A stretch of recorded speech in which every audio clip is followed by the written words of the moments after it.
CMRLന് ധാതു ഖനനത്തിന് അനുമതി നൽകാൻ മുഖ്യമന്ത്രി പിണറായി വിജയൻ നിയമവിരുദ്ധമായി ശ്രമം നടത്തി.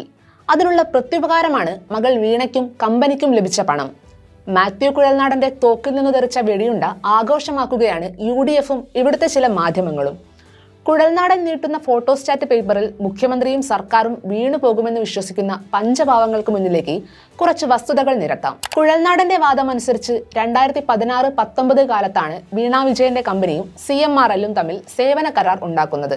2019 കരാർ തീർന്ന ഘട്ടത്തിൽ മുഖ്യമന്ത്രി ഖനന വിഷയത്തിൽ ഇടപെട്ടത്രേ. ഇടപെട്ടത് എങ്ങനെയെന്ന് കേട്ടാൽ നിങ്ങൾ ഞെട്ടും. CMRL കമ്പനിക്ക് പാട്ടത്തിന് നൽകിയ ഭൂമി കാലാവധിക്ക് മുമ്പ് പിണറായി തിരിച്ചുപിടിക്കാതിരുന്നത് വീണയ്ക്ക് മാസപ്പടിക്ക് വേണ്ടിയാണത്രേ. അപ്പോൾ ഒരു ചോദ്യം, ആരാണ് CMRLന് ഭൂമി പാട്ടത്തിന് നൽകിയത്? കുഴൽനാടൻ പറയില്ല. CMRLന് കരിമണൽ ഖനനാനുമതി നൽകിയത് പിണറായി വിജയനല്ല, LDF സർക്കാരുമല്ല, AK ആന്റണി സർക്കാരിന്റെ കാലത്താണ്. 2004 UDF കാലത്ത് സ്വകാര്യ കമ്പനിക്ക് ഖനനാനുമതി നൽകിയതിനെതിരെ LDF നേതൃത്വത്തിൽ വലിയ ജനകീയ പ്രക്ഷോഭം ഉയർത്തിയിരുന്നു. തുടർന്ന് ഖനനം നിർത്തി. ഇതിനെതിരെ കേന്ദ്ര സർക്കാരിന്റെ ട്രിബ്യൂണലിനെ കമ്പനി സമീപിച്ചു. ട്രിബ്യൂണൽ കമ്പനിക്ക് അനുകൂലമായ നിലപാടെടുത്തു. പിന്നീട് VS അച്യുതാനന്ദന്റെ നേതൃത്വത്തിൽ LDF സർക്കാർ വന്ന ശേഷം ഖനനാനുമതി റദ്ദാക്കി. തുടർന്ന് UDF സർക്കാരിന്റെ കാലത്ത് 2013 ഫെബ്രുവരി 15 ഹൈക്കോടതി സിംഗിൾ ബെഞ്ചിൽ നിന്ന് കമ്പനി അനുകൂല വിധി നേടി. ഇതിനെതിരെ സർക്കാർ നൽകിയ അപ്പീലിലും കമ്പനിക്ക് അനുകൂല വിധിയാണ് ഉണ്ടായത്.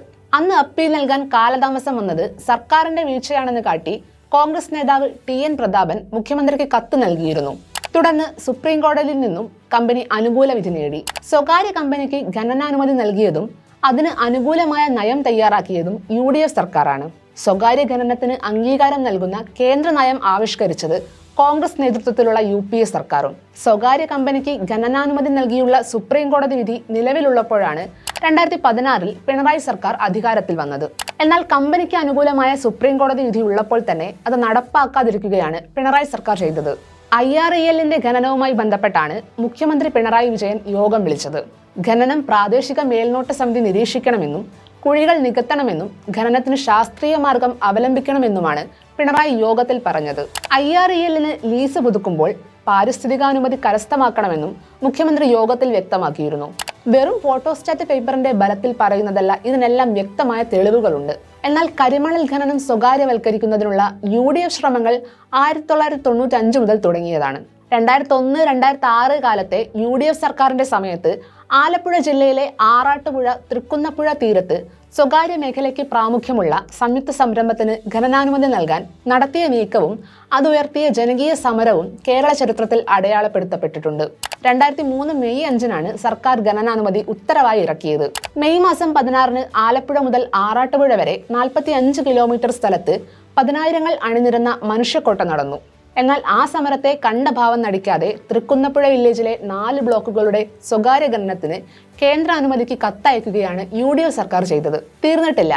2002 ഒക്ടോബർ 22 UDF സർക്കാർ കായംകുളം പൊഴിക്കു വടക്ക് ആലപ്പുഴ തീരത്ത് സ്വകാര്യ സംയുക്ത സംരംഭങ്ങൾക്ക് കരിമണൽ ഖനനാനുമതി നൽകാൻ തീരുമാനിച്ചത്. ഇതിനു മുൻപ് തന്നെ 2001 ഓഗസ്റ്റ് 8 ആലപ്പുഴ തീരത്ത് സ്വകാര്യ ഖനനം അനുവദിക്കണമെന്നാവശ്യപ്പെട്ട് കേന്ദ്ര ഖനി വകുപ്പിന് കത്തയച്ചിരുന്നു. 2004 ഡിസംബർ 26 സുനാമിയിൽ ആറാട്ടുപുഴ തൃക്കുന്നപ്പുഴ തീരത്ത് 39 പേർ മരിച്ചു. 1500 വീടുകൾ പുനർനിർമ്മിക്കേണ്ടി വന്നു. ദുരന്തത്തിന് ശേഷവും തീരത്തെ സ്വകാര്യ ഖനന നീക്കവുമായി UDF സർക്കാർ മുന്നോട്ട് പോയി. 2005 അവസാനമായപ്പോഴേക്കും ആറാട്ടുപുഴ തൃക്കുന്നപ്പുഴ വില്ലേജുകളിലെ 13 ബ്ലോക്കുകൾക്ക് ഇവർ കേന്ദ്ര സർക്കാരിൽ നിന്നും ഖനനാനുമതി നേടി. ആറാട്ടുപുഴ തൃക്കുന്നപ്പുഴ തീരത്തിന്റെ പരിസ്ഥിതി ദുർബലാവസ്ഥയാണ് ഖനനത്തെ എതിർക്കുന്നതിന് കാരണമായത്.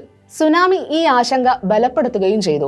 ഇതൊന്നും UDFനെ പിന്തിരിപ്പിച്ചില്ല. കേന്ദ്രാനുമതി ലഭിച്ച 13 ബ്ലോക്കുകളിൽ ഖനനം നടത്താൻ വേണ്ട നടപടികൾ എടുക്കണമെന്നാവശ്യപ്പെട്ട് CMRL 2005 ഡിസംബർ 28 സംസ്ഥാന സർക്കാരിന് കത്ത് നൽകി. അപ്പോഴേക്കും കേരളം മറ്റൊരു പൊതു തെരഞ്ഞെടുപ്പിലേക്ക് നീങ്ങി. 2006 LDF അധികാരത്തിൽ വന്നു. 2007 പുതിയ വ്യവസായ നയം കൊണ്ടുവന്നു. സ്വകാര്യ സംയുക്ത സംരംഭങ്ങൾക്ക് ധാതുമണൽ ഖനനത്തിന് അനുമതി നൽകില്ല എന്ന് പ്രഖ്യാപിച്ചു. അപ്പോൾ പറഞ്ഞു വരുന്നത് കുഴൽനാടന് ആരോപണം ഉന്നയിക്കാൻ കയ്യിൽ മടക്കി പിടിച്ച ഫോട്ടോസ്റ്റാറ്റ് പേപ്പർ മതിയാകും. പക്ഷേ അത് ചുരുട്ടിയെറിയുമ്പോൾ കൊള്ളുന്നത് സ്വന്തം പാർട്ടിയിലെ നേതാക്കന്മാരുടെ നെഞ്ചത്താകുമെന്ന് UDF നേതാക്കളെങ്കിലും ഓർത്താൽ പല്ലിട കുത്തി മണക്കുന്നത് ഒഴിവാക്കാം.